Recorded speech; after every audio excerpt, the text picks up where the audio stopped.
Hello. Wishing I saw my likeness in perpetuity, but here we are. Oh, hey, it's Hologram Norton. Hello, Internet. I'm Ren, and today I want to talk about Season 2, Episode 6 of Doctor Who, Interstellar Song Contest. This was a great episode that finally answered some of our burning questions, such as who is Mrs. Flood? We also get a look at the dark side of the Doctor. And I will stand and watch you freeze to death. And the intergalactic version of Eurovision. But that's all I can really say without spoilers, so let's get into it. This will be another low-key, unscripted review, so it's just me, my notes, and my hyperfixation while we break down this episode. And of course, this video will contain spoilers for Doctor Who up to this point. In this episode, the Doctor and Belinda find themselves at Space Eurovision on their quest to bring Belinda home. Belinda's initial excitement at the 29-25 spectacle. There's song contest like in Australia and then space. I knew it. I knew that you would enjoy it, finally. Hosted by a cryogenically frozen Rylan, played by himself. Welcome to the 803rd Interstellar Song Contest! Turns to terror when two vengeful aliens take over the space station. Drones, get him out. I have drone control. Add on. Release the live audience into space. And put a plan into action with the intention of killing the remaining 3 trillion viewers at home. While the Doctor is initially swept up into space, he did have a chance to reinforce the Mavity shield, so all of the audience members are frozen in stasis rather than instantly killed. As he's frozen and free-floating through space, he's awoken by visions of his granddaughter Susan. Go back. And he uses a confetti cannon to get back to the station. And gets inside and begins his plan to fight back with the help of his new friends Mike and Gary, a nurse and a hologram programmer. Oh, you're amazing. 2 hearts, you should. Meanwhile, Belinda, who managed to not get sucked into space, befriends Cora, a contestant who also managed to escape. What's your name? Belinda. Nice name, Belinda. I'm Cora. We discover that the space station has been taken over by Hellions. Who the hell are you? You are Hellion. That's my species and my name is Kid. A species that many people have an instantly suspicious response to. Win, whatever you're doing, stop. I took a chance on you. No one employs Hellions. And that Cora is a secret Hellion, whose horns were cut and identity hidden. I couldn't tell you. We're not allowed to sing. And we realize that the 2 aliens are actually Hellion activists. Helio is the most harmless one in the sky, and the corporation bought the entire planet, including its population. Fighting against the subjugation of their world by the corporation's efforts to extract their resources. In this case, their poppies, which they use for poppy honey. They took the seeds and burnt the fields so we could never grow back. And the corporation continues to oppress their people. And while I definitely appreciate the need for violent activism in response to what's happening on their planet, their plan does target the wrong people. Kid blames the corporation and the corporation sponsors the contest. He's out to get revenge, and that includes every single viewer. Since the plan is to destroy the 3 trillion people watching the contest at home, rather than finding a way to attack the corporation directly. And the scale of the violence of their plan forces both Belinda and the Doctor to try and stop them. And the Doctor, who believes that Belinda has been sucked into space, is furious. You can run and hide and whimper all you like, but I will find you because you have put ice in my heart. And Belinda sees and is forced to reckon with the Doctor's dark side for the first time. And I watch you freeze to death. That's not him.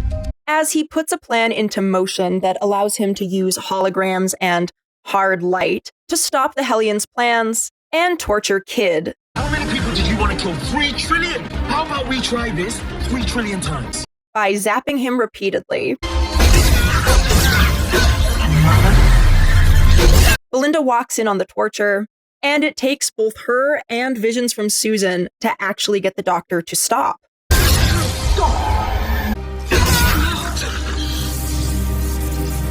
Once he finally does stop, control of the station is reasserted. Shuttle them to the Justice Monolith. See you again, Doctor. I'll be ready. And with the help of Mike and Gary, they revive everyone who was in stasis. And Cora brings down the house with a performance of a Hellion song after revealing her identity.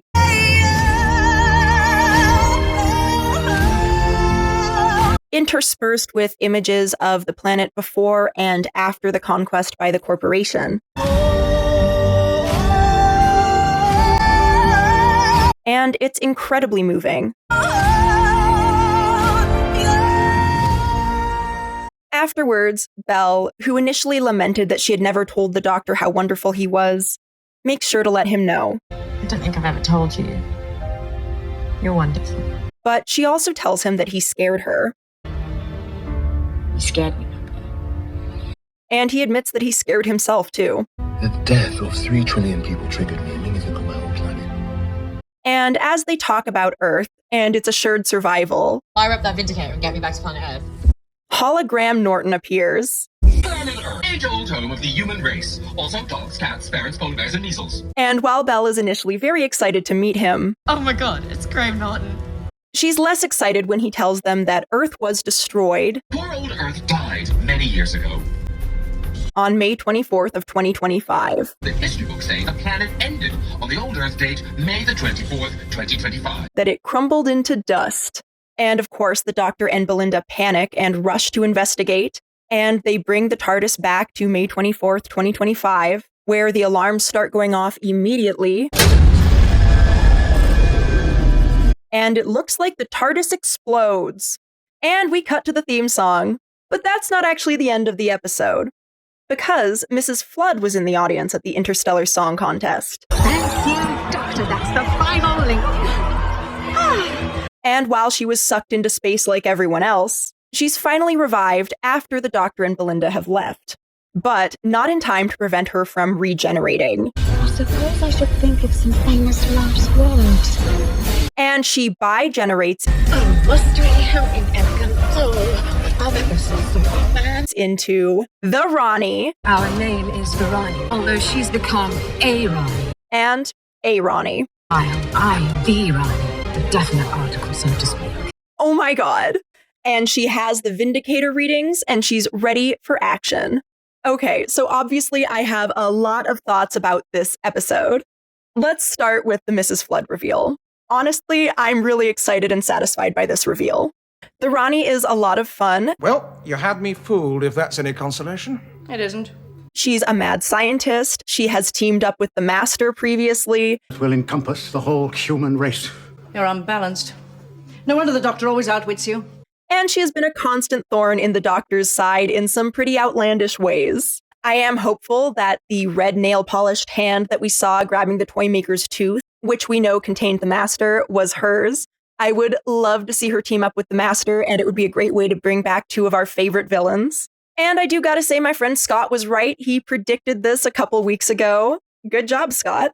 And of course, we found out that the Vindicator is indeed involved in this plot. And I love the wibbly-wobbly timey-wiminess of it, where the Doctor's efforts to prevent this occurrence has clearly been what caused it to come to pass. It's just so Doctor Who. I am pleased that I was right about the return of Susan, although obviously I was wrong about how it would occur. But I hope that she actually comes back and we see her interact with the Doctor in the flesh, and that she's involved in saving the day. But either way, I do really love that they brought back Carol Ann Ford and had her reprise the role. She's wonderful. I love a Dark Doctor episode, and I think this one was one of my favorites. The Doctor doesn't like to see his friends threatened, and I liked the analysis that part of why he got so angry was also the PTSD he felt with his planet being destroyed. Because they all died in a single second. And the comparatively enormous loss of life threatened by Kidd with his plan to kill 3 trillion people. I also like that both the Doctor and Kidd were operating from a place of righteous anger, because Kidd is right to be angry and is in fact right to resist violently, even if it was ultimately misdirected. That said, I do think his plan was kind of terrible. With the best of 100, the corporation will be remembered for a massacre. It ultimately just further demonizes the Hellions. It doesn't really demonize the corporation, because it's a lot easier to just call the Hellions terrorists and dismiss them. So it doesn't make sense that they didn't target the corporation instead. I think even then the Doctor would have been opposed to significant loss of life, but I do think he'd be in a much more morally gray place if that were the case. I also have to wonder, why was an entire planet for sale? And the corporation bought the entire planet, including its population. Who sold it? Who had the authority to make that deal? That's absolutely wild. That said, despite the somewhat shaky writing with regards to the actual setup with the oppression and the sale and the violence and the theft of natural resources, overall, the core of it is in fact reminiscent of many real-life occurrences where entire governments have been toppled and populations have been subjugated explicitly due to corporate interests. It's in fact where the term banana republic comes from. So I do think that analysis was good, especially with our current political climate and what's going on in the world in some places. But I also think it could have gone further and been more clear about the fact that non-violent resistance is not the only acceptable form of resistance to violent subjugation. Now, let's talk about the Eurovision of it all. Now, I'm Canadian. I've never really watched Eurovision. It's not my thing. I don't really watch song contests in general. So I don't know much about it beyond the controversy regarding Eurovision and the inclusion of Israel. What I do know is that after Israel mysteriously qualified for the finals, Ncuti Gatwa withdrew from his role as a host due to unforeseen circumstances.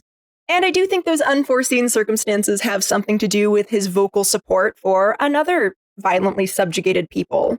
And there were definitely some distinct parallels in terms of the corporation and its treatment of the Hellions and its involvement with the competition, making the competition controversial by extension. There was also a parallel in terms of the gag on allowing Hellions to sing, because Eurovision has kind of a similar gag order in terms of disallowing contestants from speaking about certain ongoing political issues. And I think that was a pretty bold choice in terms of showing Doctor Who's stance on this situation and on Eurovision in general. And it's ultimately petty in the best way possible. With only 2 episodes left this season, and rumors that Gatwa is planning to leave Doctor Who, partially due to all of the backlash, thanks guys. I think there is a possibility he will regenerate at the end of the finale, and if not, then possibly over the Christmas special, although it sounds like we're not getting one this year, so I'm not sure when that would be. I really hope that I'm wrong, though, because I absolutely adore Ncuti Gatwa in this role. I knew it! I knew that you would enjoy it, finally being with me! And I would be so sad to see him go so soon. He certainly wouldn't be overstaying his welcome if he hung out for another season or 2. I could watch this Doctor forever. He is perfect in this role. That said, of course, a regeneration always gives the episode enormous stakes. And the way that this story has been built up for 2 seasons, I do think that would be a satisfactory conclusion to it and really show us the extent of the threat that the Rani is posing. But I don't want him to go.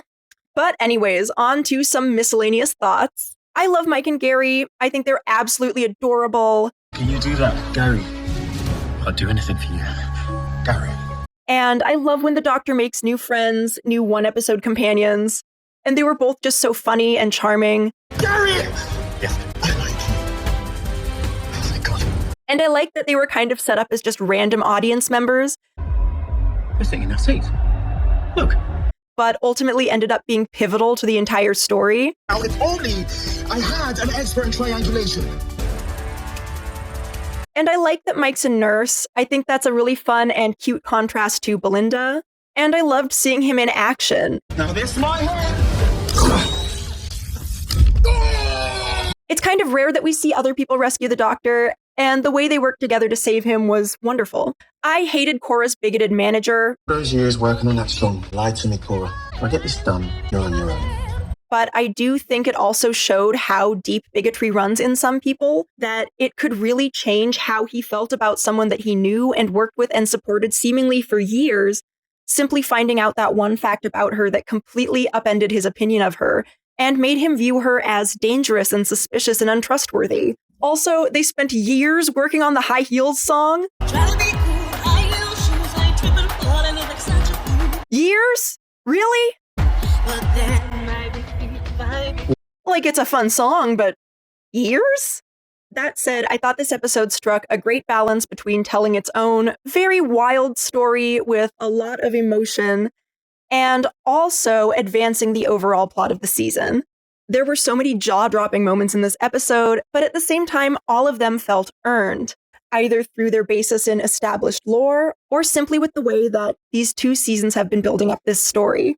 Ncuti Gatwa was absolutely incredible in this episode. He has so much range, and I love the way that he's able to portray so many different facets of the Doctor.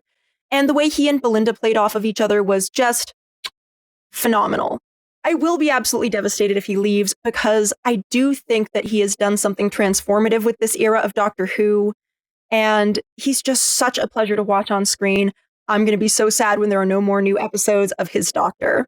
But that's all I have for you for now. What did you think of this episode? Are you excited to see Susan again? Did you call that Mrs. Flood would turn out to be the Ronnie? And are we hoping that the Master will show up? Let me know in the comments down below. Like, share, and subscribe for more videos. See you next time. Wiedersehen.